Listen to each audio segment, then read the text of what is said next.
Doctor Harshvardhan जी भी बैठे और वो हंस रहे हैं। अरे भाई साहब, आप क्या संदेश देना चाहते हो इस देश को? वो कहीं दिखाई नहीं देंगे देश की राजनीति में, जिस तरह उन्होंने अपने पैरों पर खुद कुल्हाड़ी मारी है। इस तरह की मर्यादित, जिसको मैं अपने मुखारबिन से कह भी नहीं सकता, ऐसे शब्दों का यूज करें और फिर उससे कहते हैं कि भाई चुप रहना, आगे से ऐसी गलती मत करें। छोटी मोटी गलती है क्या ये? किसी बच्चे को धमका रहे हैं आप, बेटा आप ऐसा कर दी, कल ऐसा मत करना, आप आगे से नहीं करना। पूरे देश के अंदर माननीय बिधूड़ी साहब की जो है ना किरकिरी हो रही है, और किरकिरी होनी भी चाहिए कि उन्होंने गलत किया है, ऐसा नहीं करना चाहिए था। बिधूड़ी साहब गुर्जर समाज से आते हैं, हम भी गुर्जर समाज से आते हैं, तो हमें बड़ी तकलीफ है। जैसे संवैधानिक रूप से SC ST OBC और माइनॉरिटी को रिजर्वेशन है, उस तरह से उसी तरह से महिलाओं को भी होना चाहिए। झूठ बोलते हैं और ये मना रही है, ये अपना खेल दिखाते हैं, डुगडुगी बजाते हैं और लोग उसमें फंस जाते हैं।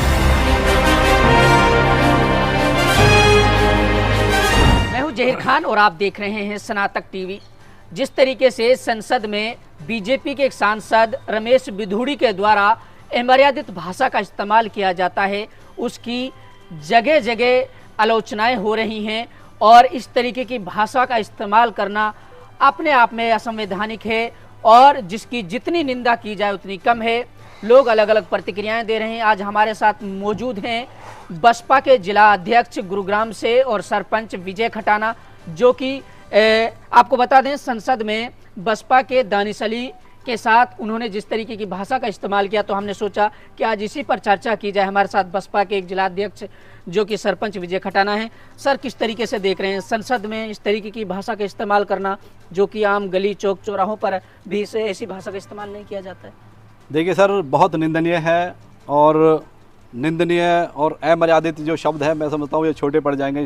जिस तरह की भाषा उन्होंने यूज़ करी है जी, और वो भी देश की सबसे बड़ी पंचायत में, जहाँ पर चुन कर लोग आपको को चुन करके भेजते हैं और वहीं से चीज़ें तैयार होती है कि किस तरह से देश को आगे की तरफ, विकास की तरफ लेके जाएंगे, वहीं से सारी नीतियाँ बनती है। और वहाँ पर आकर बीजेपी का एक सांसद रमेश बिधूड़ी जी, जो बहुत दिग्गज नेता है दिल्ली के, और वो इस तरह की भाषा अमर्यादापूर्ण भाषा का प्रयोग करते हैं हमारे बसपा के जो माननीय सांसद दानिश अली जी हैं उनके खिलाफ।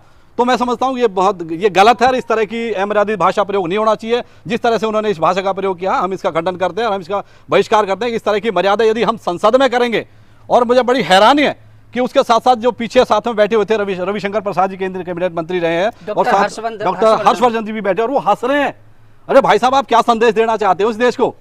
जब एक सांसद आप जो स्पीकर जो अध्यक्ष हैं, वो भी उनको माइक म्यूट कर सकता था, उनको रोक सकते थे, लेकिन नहीं रोका, क्योंकि इसमें बहुत बड़ी साजिश है। मैं आपको बताना चाहता हूं कि जिस तरह से आज देश के अंदर SC ST OBC और माइनॉरिटी के लोग इकट्ठा हो रहे हैं ना, इनकी जो बीजेपी की और RSS की जो चाल है, वो चाल उनको नजर आ रही है, सबको उनकी चाल को समझ चुके हैं। तो ये एक सोची समझी चाल थी, किस तरह से मुखौटा माननीय बिधूड़ी जी को बनाया है और उसमें वो कामयाब हो गए। जिस तरह से बिधूड़ी बहुत बड़ा चेहरा था दिल्ली के अंदर, आने वाले समय में हो सकता है कि दिल्ली की मुख्यमंत्री पद का वो दावेदार था, लेकिन उन्हें पता है कि उनको SC ST OBC से कोई लेना देना है नहीं, उनको साइड करना है, और आज वही काम कर दिया। माननीय बिधूड़ी जी कहीं के नहीं रहे, वो मैं आपको विश्वास दिलाता हूँ, वो कहीं भी दिखाई नहीं देंगे देश की राजनीति में, जिस तरह उन्होंने अपने पैरों पर खुद कुल्हाड़ी मारी है। अच्छा, बयान तो चलो आया है जिस तरीके से आया है, लेकिन दानिश अली के बारे में कहा जा रहा है कि वो इस्तीफा दे सकते हैं, इस पर विचार कर रहे हैं। तो क्या आपको नहीं लगता कि इस्तीफा दे देना चाहिए था, या फिर मांग करनी चाहिए कि रमेश बिधूड़ी को बर्खास्त कर दिया जाना चाहिए, उनको इस्तीफा दे दिया जाना चाहिए? और उस पर बसपा का क्या रुख है, थोड़ा आपसे ये जानना चाह रहे हैं। उसका कोई औपचारिक बयान आया है इस पूरे मामले पर? देखिए, मेरे संज्ञान में अभी कोई ऐसा औपचारिक बयान मेरे संज्ञान में है नहीं।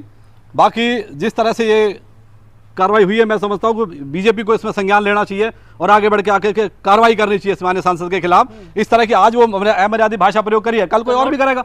भाई मेरे संज्ञान में नहीं है, उन्होंने दिया नहीं दिया, लेकिन जिस तरह से आज अब लोग माननीय रविशंकर प्रसाद जी जो पीछे बैठे हंस रहे थे, वो अब ट्वीट डालते हैं कि भाई हम तो बिल्कुल धर्मनिरपेक्ष है, हम जिस तरह की भाषा करते हम कभी ऐसा अमर्यादित भाषा प्रयोग नहीं करते। लेकिन सूत्रों से जो जानकारी मिल रही है उसमें यह भी कहा गया है कि जो ओम बिरला जी हैं जो अध्यक्ष हैं, उन्होंने औपचारिक तौर पर कहा है कि इस बार अगर दोबारा से कार्रवाई की जाएगी, अगर इस तरीके से दोबारा से ऐसी भाषा का इस्तेमाल किया। हाँ, वो तो वही है यार, ये छोटा मोटा काम थोड़ी है। संसद के अंदर बैठकर सांसद एक दूसरे साथी सांसद को इस तरह की अमर्यादित, जिसको मैं अपने मुखारबिन से कह भी नहीं सकता, ऐसे शब्दों का यूज करें और फिर उससे कहते हैं कि भाई चुप रहना, आगे से ऐसी गलती मत करें। छोटी मोटी गलती है क्या ये? किसी बच्चे को धमका रहे हैं आप, बेटा आप ऐसा कर दी, कल ऐसा मत करना, आप आगे से नहीं करना। तो ये कोई तरीका नहीं है, ये तो एक तरह का बहकावा है। और इसमें इस जाल में मान्य विधुड़ी साहब को फंसा लिया इन्होंने। उनको वो देख रहे थे कि ये बहुत बड़ी राजनीति में दिल्ली के अंदर आने वाले चेहरे थे। कि विधुड़ी की गलती है, पूरी पार्टी की थोड़ी है, पूरी पार्टी ने थोड़ी कुछ। यही तो बीजेपी और आरएसएस का फंडा है। ये फंसा तो ले कहेंगे तो खुद आगे काम को कर बाद में कहते भाई हमने नहीं किया, ये तो इसके खुद की सोच है। और इस तरह से अब आज क्या है, आज पूरे देश के अंदर माननीय विधुड़ी साहब की जो है ना किरकिरी हो रही है, और किरकिरी होनी भी चाहिए कि उन्होंने गलत किया है, ऐसा नहीं करना चाहिए था। और आज मैं समझता हूं हमारे समाज को इसमें ग्लानि महसूस हो रही है, जिस तरह से उन्होंने अमर्यादित भाषा प्रयोग करी है। तो जो देश के आम नागरिक है वो सोचेंगे शायद ये जो इस समाज से आते हैं शायद ये ऐसे ही हैं। किस समाज से? मतलब गुजर समाज से। अच्छा, आज विधुड़ी साहब गुजर समाज से आते हैं, हम भी गुजर समाज से आते हैं। तो हमें बड़ी तकलीफ है, क्योंकि जैसे तैसे हमारे समाज का थोड़ा ताना बाना ठीक बना था देश के अंदर लोगों के बीच में। अच्छा। कि एक गुजर जो समाज है कई तरह की बातें थी, लेकिन आज जिस तरह से उन्होंने अमर्यादित भाषा प्रयोग करी है, कहीं ना कहीं हमारे ऊपर फिर क्वेश्चन मार्क खड़ा हो गया। तो हमें अगर हम पर्सनल रूप से देखें ना, सामाजिक रूप से भी हमारे समाज को इससे बहुत बड़ा नुकसान है सर। अच्छा, हाँ, नुकसान है इससे समाज को। तो पार्टी क्या स्टैंड ले रही है, आगे की क्या प्लानिंग है बसपा की? क्योंकि आपके एक संवैधानिक पद पर बैठे एक सांसद से जिस तरीके की भाषा का इस्तेमाल किया गया है, तो आगे का क्या रुख है? कोई ऐसा पार्टी की तरफ से किसी तरीके की कोई आगे की जानकारी मिल पाई है? अभी आगे की जानकारी तो ऐसी नहीं मिली है, लेकिन फिर भी मैं आपके इस चैनल के माध्यम से ये बताना चाहूँगा कि माननीय विधुड़ी साहब ने जो मिस्टेक करी है ये उनकी पर्सनल है, उन्होंने खुद ने करी है, एक सामाजिक कोई नहीं है। क्योंकि कहीं ऐसा होता है कि एक गलती आदमी एक करता है, उसको समाज को उसका नुकसान भुगतना पड़ता है। तो मैं अपने सर्व समाज के चाहे SC ST OBC और माइनॉरिटी के जितने भी लोग हैं और चाहे मुस्लिम भाई हैं, उन सबसे यही अपील और रिक्वेस्ट करना चाहूँगा कि ये जो मिस्टेक है माननीय विधुड़ी साहब की है, और इससे गुजर समाज का कोई ताना बाना नहीं है, कोई लेना देना नहीं है। इसको समाज के रूप में ना ले भी उस रिलेटेड समाज से, तो सारे समाज को, क्योंकि लोग क्वेश्चन मार्क लगाएंगे। मुस्लिम समाज के भाई देखेंगे ये वो उस समाज से आते हैं कि उन्होंने हमारे ऊपर इस तरह के बयानबाजी करी थी, ऐसे गलत बयानबाजी करी थी, अमर्यादित भाषा यूज करी थी, तो बहुत गलत हुआ सर। ये इस मामले पर तो अलग अलग नेताओं की प्रतिक्रिया आ रही हैं, अलग अलग डिबेट किए जा रहे हैं, तो इसकी भी एक निंदा की जा रही है। लेकिन अब जिस तरीके से आप देख पा रहे होंगे, जो महिलाओं को लेकर के जो आरक्षण जो जिसका बिल लाया गया है, उसको लेकर के आप क्या कहना चाहेंगे? जिस तरीके से अब 9 साल 9.5 साल सत्ता पर सरकार को हो गई, इतना दिनों बाद। देखिए, ये जैसे बीजेपी और आरएसएस की सोच है, चाल है, चरित्र है, कैरेक्टर है, उसी लिहाज से उन्होंने अपना ये काम कर दिया। 10 साल होने को जा रहे हैं। उन्होंने पहले 14 में ये अपना एजेंडा रखा था कि भाई हम महिलाओं को आरक्षण की सुविधा देंगे जी। लेकिन 2-5 साल ड्यूरेशन निकाल दिए। आज जब उन्हें लग रहा कि उनकी खटिया खड़ी हो रही है और वो डगमगा रहे हैं कि सत्ता से जा रहे हैं, तो उन्होंने फिर लेकर के ये सिबुआ लिया कि भाई हम महिलाओं को 33% आरक्षण देने का काम करेंगे। तो इससे क्या है कि वो चाह रहे हैं कि महिला, क्योंकि भारत देश की जनता भोली भाली जनता है, इसमें कोई शक नहीं है। और ये छोटे से लुहावने पे लोग जो है ना एक तरह से बहक जाते हैं। और वही काम अब जब उनको पता है कि भी देश में जागृति आ रही है, SC ST माइनॉरिटी और OBC के लोग जागृत है और वो एकजुट हो रहे हैं, तो उन्होंने इस महिलाओं को बीच में लेके आए कि शायद महिलाओं के सहारे से हमारी नैया पार हो जाए कि हम महिलाओं को इतना आरक्षण देंगे। और ये आरक्षण कब देंगे? ये आज हमने अनाउंसमेंट कर दिया, उसके बाद जनसंख्या काउंटिंग कराएंगे, जनगणना करवाएंगे, उसके बाद परिसीमन बनाएंगे, उसके बाद फिर ये सोचेंगे भी अब देना है, कितना देना, कितना नहीं देना। तो टोटली ये जुमला है और इसके अलावा इसका कुछ नहीं है। ये टोटली झूठ है और ये सिर्फ इनका चुनाव में जो मुद्दा लेके आए थे, चुनाव एक तरह से ये जो हार इन्हें दिखाई दे रही है उसको कहीं ना कहीं नजदीक करने का काम है। शायद इनके सहारे हम अपनी नैया पार लगा लें। तो इसका मतलब जिस तरीके से संसद में उन्होंने सभी ने कहा है कि इसको बिल्कुल पास किया जाए, बहुत आसानी से हो गया। क्या आपको नहीं लगता सभी पार्टियां चाहती हैं कि जो एक आधी आबादी है महिलाओं की, इसको नाराज ना किया जाए? बिल्कुल, BSP यादव ने बहन कुमारी मायावती जी ने इसका समर्थन किया कि भी महिलाओं को उसका जो हिस्सा है वो मिलना चाहिए, लेकिन दे दो ना। अभी आप कानून पेश करके बना करके आप लागू करो अभी से, लेकिन नहीं करेंगे क्योंकि उनको ये काम करना ही नहीं। और इसमें क्या, कौन सी महिला है वो? जिस तरह से संवैधानिक रूप से SC ST OBC और माइनॉरिटी को रिजर्वेशन है, उस तरह से उसी तरह से महिलाओं को भी होना चाहिए। अब इसमें वो कौन सी महिलाएं होंगी? इसमें वो महिलाएं नहीं होंगी जो SC ST OBC की महिला, वो नहीं होंगी, जनरल कैटेगरी की आएंगी सारी। और ये आज नहीं होने वाला कुछ भी। अगर एक देने वाले होते तो अभी दो ना, इसको लागू करो और 2 महिलाओं को। हम BSP इसका समर्थन करते हैं। कहा जा रहा है कि जनगणना होगी, उसके बाद परिसीमन होगी, परिसीमन के बाद जब ये चीज वजूद में आएंगी, जब सीटों का बंटवारा हो। बिल्कुल, तो आप अंदाजा लगा लिया, पढ़े लिखे साथी आप अंदाजा लगा सकते हैं कि इनकी मानसिकता क्या है। इनकी मानसिकता सिर्फ बहकाने की है और इसके अलावा कुछ नहीं। देना लेना इनका कोई सरोकार नहीं है देने लेने से। ये सिर्फ झूठ बोलते हैं और ये मनारी है, ये अपना खेल दिखाते हैं, डुगडुगी बजाते हैं और लोग उसमें फंस जाते हैं। लेकिन अब जनता जागरूक हो चुकी है, चाहे महिलाएं हैं चाहे पुरुष है, कोई भी है। आज देश का हर नागरिक जागरूक है और इनकी सारी चालों को समझ चुके हैं। अब आने वाले समय में इनका बंटाधार तय है। क्या होने वाला है 24 में?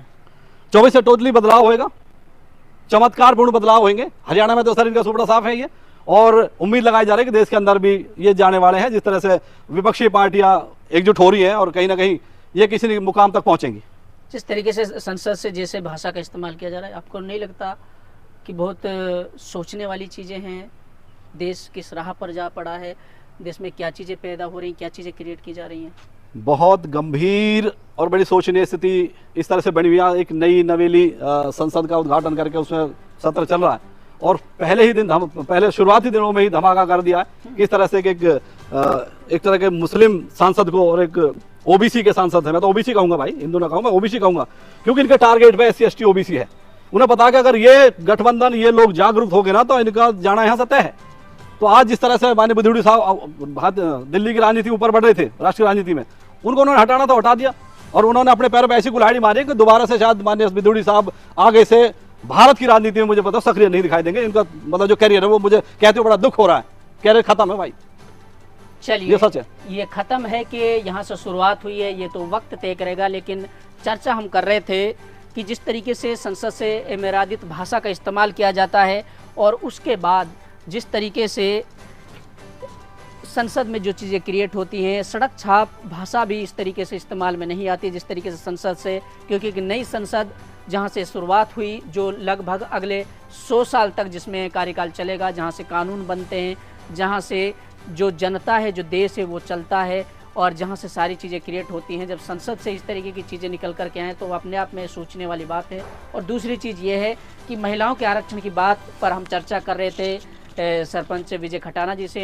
इन्होंने सीधे तौर पर ये कहा कि अगर सरकार देना चाहती है, उनकी नीयत सही है, तो 2024 के चुनाव में उसको लागू किया जाए। आज इसी पर चर्चा कर रहे थे, हमारे साथ विजय खटाना जी थे जो इस पर चर्चा कर रहे थे।